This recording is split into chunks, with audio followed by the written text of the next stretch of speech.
Thanks for staying with us. We had some technical difficulties, but we're back on getting some breaking news information of a terrible vehicular collision on the Vesikwi Road, that back road from Corinth, which takes you northwest bound up to Bosseju in through Moshi, the Vesikwi Road, that back road there.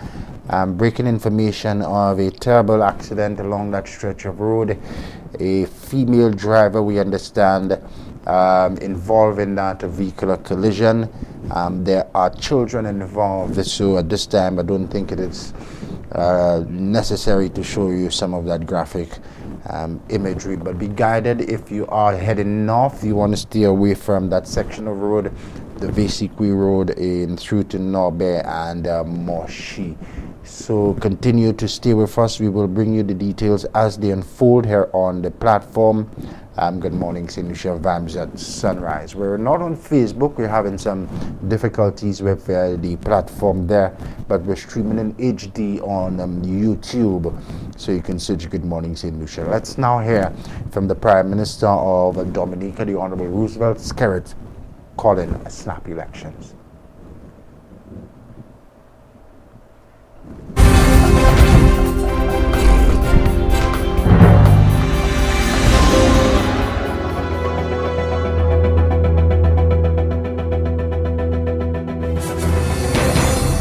This current Dominica Labour Party administration was elected in 2019 with a particular mandate. We outlined policies in pursuit of dynamic Dominica.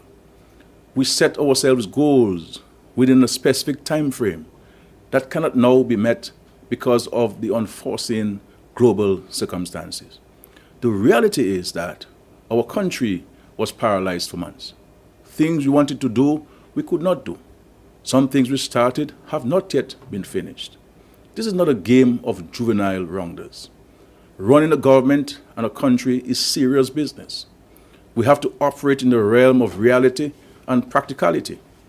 We have, as a nation, to press the reset button. We are determined to achieve all that we set ourselves to do in 2019. Indeed, the reality today is that we must do everything we promised back then, and much, much more now, as a consequence of the challenges we endured over the past 2.5 years.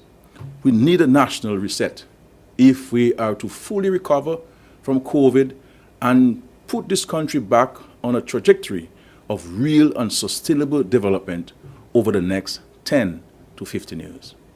Towards this end, we have done our own internal analysis.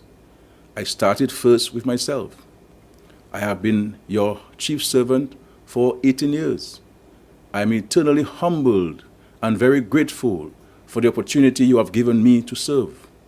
I hope that my efforts will be judged fairly and within context.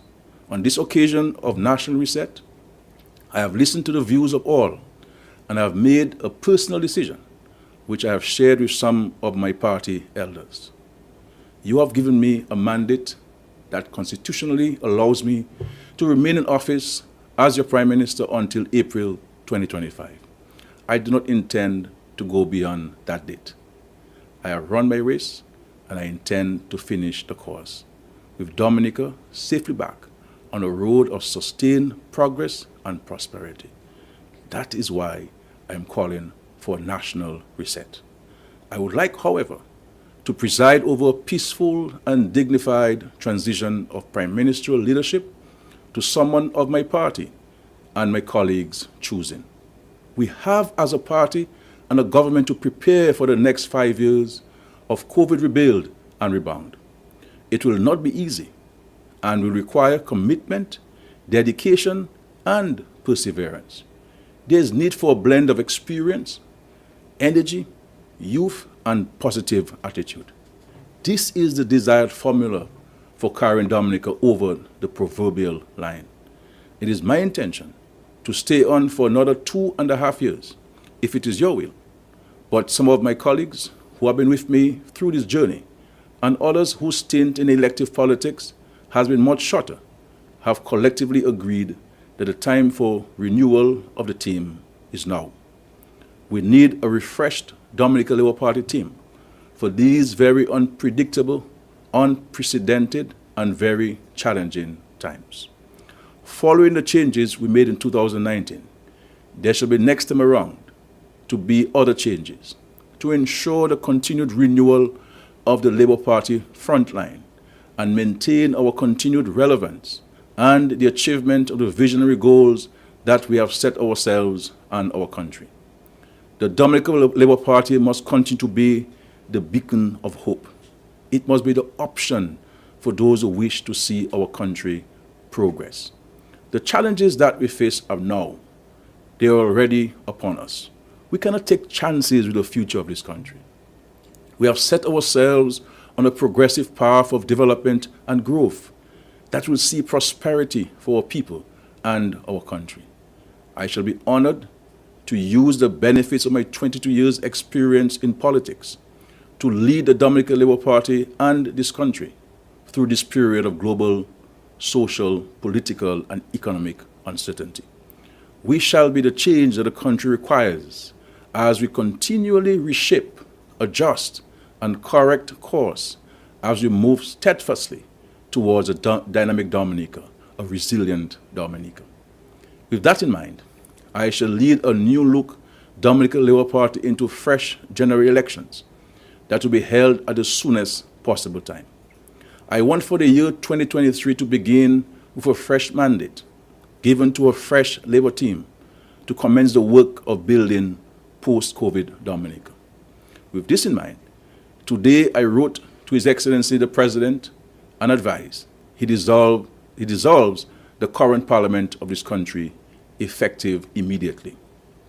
I have asked that a fresh writ be issued on Monday, 7th November 2022 for the holding of general elections in the Commonwealth of Dominica. The Dominican Labour Party will reveal its new look slate of candidates in Roseau on Tuesday, November 8th. Nomination day in Dominica shall be Friday, the 18th of November 2022. General Elections Day in Dominica, the day on which the Labour Party will be seeking a fresh mandate with a fresh team, is Tuesday, 6th December 2022. May God bless us all. May God continue to guide and bless the precious nature isle of Dominica. I thank you most profoundly and most profusely. Good night all, and may God bless you and our country.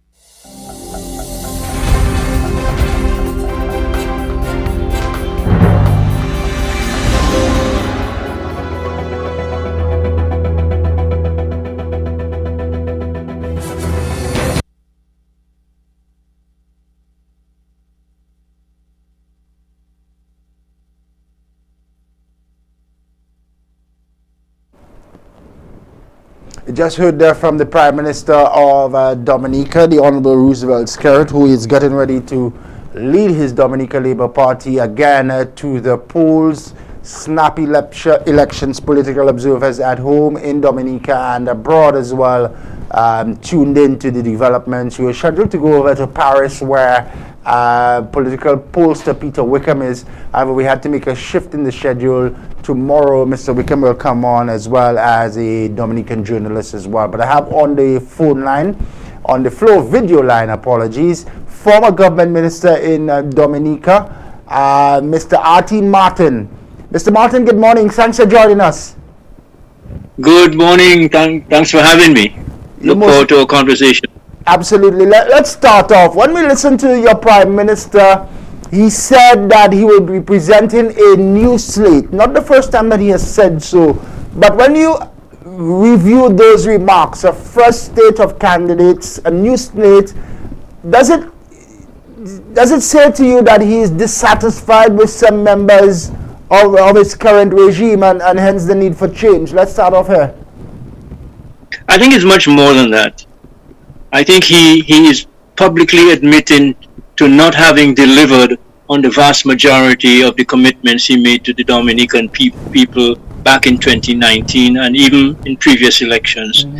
And rather than accept responsibility and blame as a sound and good leader would do, he's casting the blame on the people that he personally recruited back in 2019. And he's saying that they are the problem, not he. Now, you and I know that whether it's a football team, soccer team, basketball team, the captain and the coach and the manager as leaders have to accept full responsibility for the performance of their enterprise. That is not the case with this gentleman. This gentleman refuses and has never accepted responsibility for things when they go wrong. And things have gone terribly wrong in Dominica over the last 18 years because he's been Prime Minister since 2004. Understand? One of the longest serving Prime Ministers in the Eastern Caribbean, in the Caribbean. And so I think his desperate call of an early election, nearly 2.5 years before they are due, sends a very clear message that there is something that he's not happy about, and the thing that is most glaring is the collapse of the economy. We do not have a banana industry anymore. The collapse of tourism earnings have declined, and it's not a COVID problem. The decline existed before COVID. Our manufacturing enterprises no longer operate, and that existed too before COVID. The Ross University, which accounted for over 30% of our GDP, an offshore medical school, which had been in Dominica for over 40 years, went to Barbados under his watch. The state of the young people in Dominica, and I heard your earlier programming talking about issues associated with young people. In Dominica, we have an epidemic of child abuse. We have an epidemic of abuse of young boys and girls, as you were making the point earlier in your program. And that became epidemic under his watch. We have a serious crime and criminal problem in Dominica. We have the police and customs have intercepted the importation of guns in barrel full of guns into Dominica and ammunition over the last year and a half. Okay, so this is not a nice scenario. And I believe he recognizes that he no longer can conceal the fact that he has failed to deliver. And he is no longer going to be able to blame his colleagues, but that's the last card he has to play. And so we are not really surprised by his call of an early. We knew he had to do something. The one thing that we had looked forward to him doing was to open up his hands and say, look, guys, this is a national issue. It is the country that is in problems. Let me invite a broad cross-section of the minds and hearts of Dominica to work with my government to find solutions that are satisfactory to the majority of us. That would have been the statesman-like thing to do. It would have also been the most pragmatic and practical thing to do. He never did. In fact, he continued to isolate more than half of the human capital in Dominica. Whether it was expertise that had been trained before or under his watch, he never listened to the professional and scientific advice of Dominicans. And so I am concluding by that and more that this is an act of desperation on his part. It's an admission of failure, and the fact that he has begun to a recruitment drive to try to get new material, new candidates. He has said to some people that these people will surprise all of you because they have not been involved in politics in Dominica. What does that say to you? It says to us, he's recruiting people from our diaspora and maybe some of the new citizens, what we call the economic citizens. Yeah. Dominica has about 26,000 non-Dominicans who now own and hold Dominican passports. These are people from the Middle East. These are people from parts of West Africa. These are people from Europe. These are people from the United States. They are citizens, and so they could in fact legally be invited to be candidates at the next elections. And who knows?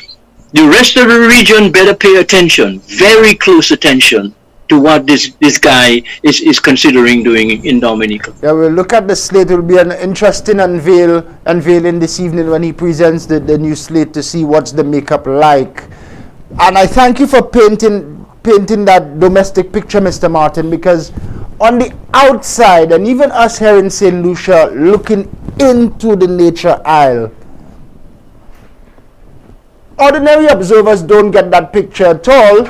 What you see and hear is of a stable environment in Dominica, and perhaps one of the less homicide rates in the region. You just had a very successful World Creole Music Festival, and we understand the economy is doing so well. What's controlling that mechanism to paint that picture that everything is nice and well in the nature aisle? Well, it's absolute. He has seized absolute control over 90% of the media. There's only one non-associated radio station media house. All other media houses, radio and television, are under the direct control of the government. And in Dominica, when we say government, we mean one man. He controls. And he has been on public, statements here saying he controls. But you make a really interesting point, that the rest of the region appears to be unaware of what's going on. It's just like we are unaware of what's really going on in St. Lucia. We recently had several St. Lucians in Dominica for the Creole Festival, and some of the things they were telling us was news to us. Everything seemed hunky-dory in St. Lucia to us, and seemed to be the model to follow. But their revelations to us were the exact opposite. That speaks of a serious media and communications lapse on our part. We are not telling each other our respective stories. And so we don't know what is going on, and hence we can't act regionally. And that brings me to this point.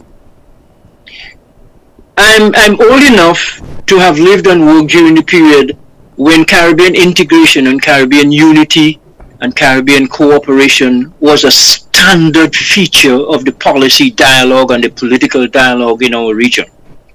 From Eric Williams all the way up, through Barrow in Barbados, through Michael Manley in Jamaica, and so on and so on and so forth. In St. Lucia, you had some champions of regional integration into George Odlum and others, etc. Mr. Compton, etc.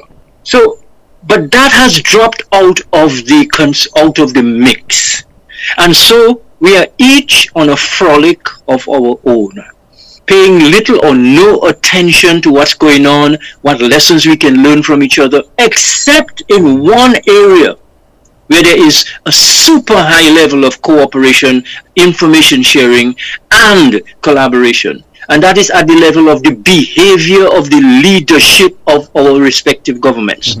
I look at Antigua, I look at St. Lucia, St. Vincent, Dominica, St. Kitts, and Barbados. And there is that tendency, which has, I think, been perfected by Roosevelt Skerit here in Dominica, to convert democratic governance that involves and engages the society in the matters of the country into a singularly, personally defined and directed enterprise. Authoritative enterprise. And that appears to be the new model. While we pretend to the world to be democratic, we in fact have become very tyrannical, dictatorial, and autocratic. And it really is something that I think is it speaks to a failure of our regional media, because we don't talk to each other very often as regional persons engaged in these matters, concerned about these matters. And so the net effect is everybody is allowed in their little kingdoms to carry on as they wish. In other words, it's almost as if there's a pact that if you don't interfere in my business in St. Lucia, I will not interfere in your business in Dominica, even if what you're doing is stupidity, and so on and so forth. And it happens. And you can see, examples of that in what has happened to regional sports. What has happened to the regional youth movement that used to be very, very vibrant, even had a seat at the CARICOM level? What has happened to the regional trade union movement? What has happened to the regional NGO movement in terms of environmental NGOs like the Caribbean Conservation Association, like the Dominica Farmers Union and the Windward Islands Farmers Association, which your dear father has been involved and was involved very intimately in for many, many years? And what has happened to to CAFRA, the Caribbean Association of Feminist Research and Action? And so, in other words, we have dismantled the dream. That was the dream of people like William Demas, Alistair McIntyre, Norman Govan, George Beckford, Carl Stone, and all the other significant luminaries of thought that guided our region. These people were fully committed, like Eric Williams, to a one Caribbean. What we have today are leaders who are committed to one kingdom, theirs. And they will do, that's why you have, when it comes to elections, you have a company with people like Peter Wickham and others who go from island to island and just template the organization and conduct of elections. Same colors, same logos, same theme songs, same strategies, same tactics, and they get paid millions of dollars to do that. And who is doing that? Our leaders, our political leaders. Where are the voices that would be raised, that used to be raised, about what's wrong with that picture? Where are the voices at the University of the West Indies or from there? What happened to our UWI grads? The thousands of UWI grads and other grads that have come back and are now living in our communities, in our respective areas. Where are their voices? It is as if they don't exist. They have all agreed to play along with the game of what's in it for me. So many people that I used to know and even work with at one point in time who have become parasites, who have become feeders at the trough, and will do and say anything required of them as long as they come out materially better, money-wise, or position-wise, or travel-wise, or get a scholarship for their daughter or their son-wise, etc., etc. So we have mangled and disassembled what we used to know as the Caribbean. It's not just in Dominica. I'm saying that this is what has happened throughout our region, but we have failed to record it. And so it's as if we're having earthquakes, but we're not telling each other that we're having earthquakes. And so each one of us remains unprepared. The net effect of it is that the Caribbean, the dream of a united and unified Caribbean society is dead in the water and would have to be revived. It's not even in the ICU anymore. It's actually in the morgue. So we are going to have to depend on a Lazarus come forth kind of event to give rise to hope for our young people. You have hundreds of thousands of young people.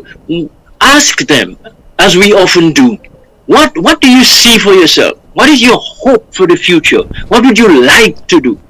You know what? You know the answer that is most often received to that? I wonder if it's the same in Saint Lucia. They say, Mr. Martin, as soon as I can get a chance, I am leaving. You understand? That is the dream of young people, is to leave the island, leave the region. So, I mean, there's something wrong with that picture. Radically wrong. If the people of the country want to leave it in droves and are leaving, and then you're marketing a tourism product which says to people from the outside, come to our country and have a good time. What's wrong with that? Yeah. If your people cannot have a good time in their country, for Christ's sake, What is it you're doing that allows you to entice people to come to your shows to have a good time? So I know that the real problem, the problem is very clear to us, to those of us that care to study it and pay attention to it. We have lost our soul, the character, the thing that made us Caribbean.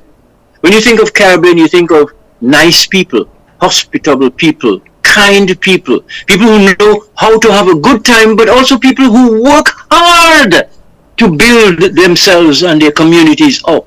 We have lost all 5 of these characteristics. And instead of preserving and protecting and enhancing our citizenship and our identity, look at what we're doing. Look at what we've done. We are now selling our identity. We're selling our passports. It's like we have voluntarily re-entered the slave trade by selling ourselves to people who wish to buy us. That is such an awful thing. Think of what that does to the legacy of somebody like a Marcus Garvey. Think of that. People like that who struggled to kind of get us to be proud of who we are and to actually, come on. So I'm saying to you, the challenges we face in Dominica that have been concealed from the rest of the Caribbean are reflective of all the ills that plague each one of our societies if we care to be honest about it. Yeah.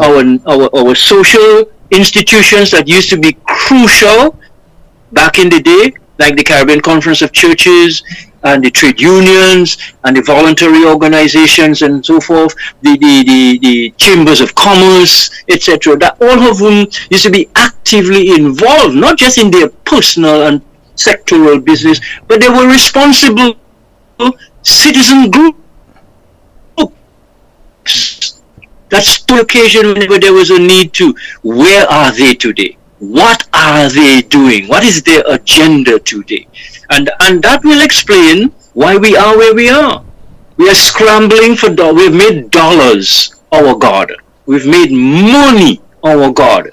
And any society that used to be Christian-like and used to be God-centered and took God out of the picture and replaced it with a dollar sign, that society is on the way to hell. Yeah. Which is probably where we're headed. Thanks again for painting that stark and dark picture of where we sit as a Caribbean region. Perhaps what we need now is a regional reset, but the path to how we get there is not the most clear. Let's zoom back in, Mr. Marty, on the situation in Roseau. The elections are on the horizon. Talk to me about succession planning within the Dominican Labour Party, because the Prime Minister says he doesn't intend to go on past 2.5 years. Who's next in line? Because there are writings on the wall that the legacy of the SKERRIT brand may remain in the office of Prime Minister.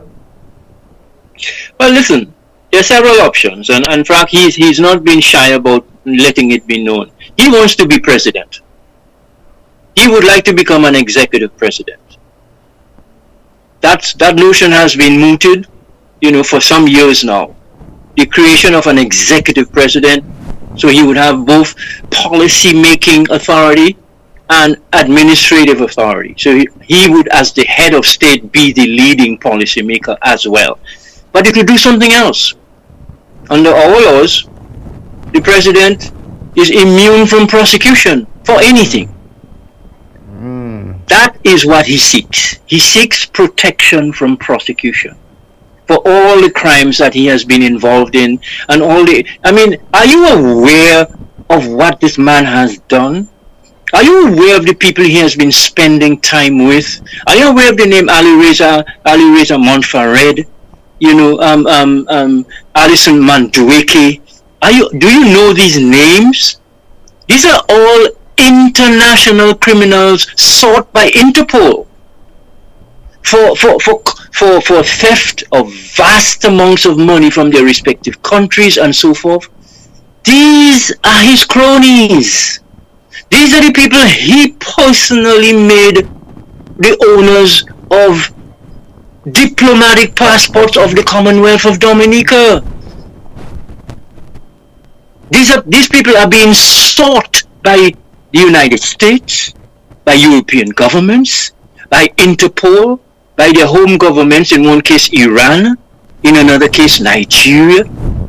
There's at least a dozen of them that we know of that he has publicly entered into a long-term relationship with.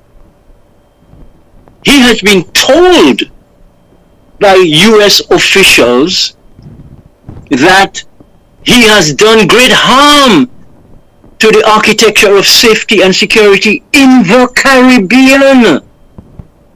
So he knows that he is on somebody's radar. And he knows that he needs to protect himself and his millions. Were you aware of these things? I guess not. No, absolutely. Because what you see... Absolutely we are, because a lot of these reports have been circulated in US wires, okay. and there have been sufficient documentary focus on them as well. And the implications of that for an election thing and for the question you asked, succession plan. There is no succession planning. Are you aware that just a few days before his announcement on Sunday the 6th of the poll, that there was a revolt in his cabinet of 3 of his most senior ministers? Are you aware? That Minister Austri, Minister Blackmore, and Minister Douglas had a standoff with their Prime Minister, who was attempting to replace himself with a crony called Vince Henderson, who was Dominica's ambassador to the UN and the OAS, but has since been brought back to Dominica because Vince Henderson is one of the only persons that has been close to and appears to be trusted by the Prime Minister. So that he was planning to put Vince in his place as leader, remove Savre as president, and step into the presidency. But why aren't we hearing these voices from the cabinet? He seems to still have control over everything within the House. He does have control. He has control of information about them. He has, if you will, damning evidence of their own misdemeanors. They have all been engaged in misdemeanors. Reggie Austri has been our Minister for Petro-Carib Affairs from the outset and has failed to account for $1 of the hundreds of millions of Petro-Carib dollars that came into the Dominica Treasury. He has failed to. In the meantime, he's built several houses which were rented to Ross University. You understand? In the meantime, other ministers have actually manifested evidence of wealth that they cannot explain by their legal income. So yes, he has blackmailed everyone in his cabinet. Everyone. They have information on him too, but guess what? He's Prime Minister. And he can fire them. They cannot fire him. So they took a stand against his succession plan, the succession plan with Vince Henderson. He told them, okay, y'all are taking a stand against me. All right, fine. The next day, he went and he dissolved the parliament. In other words, he fired all of them because they no longer are ministers. They no longer have a job. They're not public officials. All right? And so that was his treatment of them. In the meantime, each of them had prepared letters of resignation. So there is no succession planning. There is nothing normal about the behavior of the Prime Minister. Nothing. I understand. What's the pathway to his presidency? The pathway. Excuse me? What's the pathway to his presidency if that is in fact the plan? Well, it's simple. It's very simple. If he got somebody to be prime minister that he controls, which is what Vince would have been, he would have simply instructed Vince to name him president, because that's how it happens. And then so he would have put himself in the presidency. That is our constitutions, and this is one of the major flaws. Our constitutions are very pyramidical. You know, all the power is concentrated at the top. That is a very bad thing. We have had many commissions that have recommended a flattening of the pyramid. It's not happened. In the meantime, with the collapse of civil society institutions, it has been easier for leaders like him, like in Grenada, in wherever, and to create structures of extreme power, complete and absolute power. And so he hadn't. Our prime ministers don't have to worry about succession planning. Yeah. The succession planning is built into the constitution, that they can stay there and they can control and they can decide.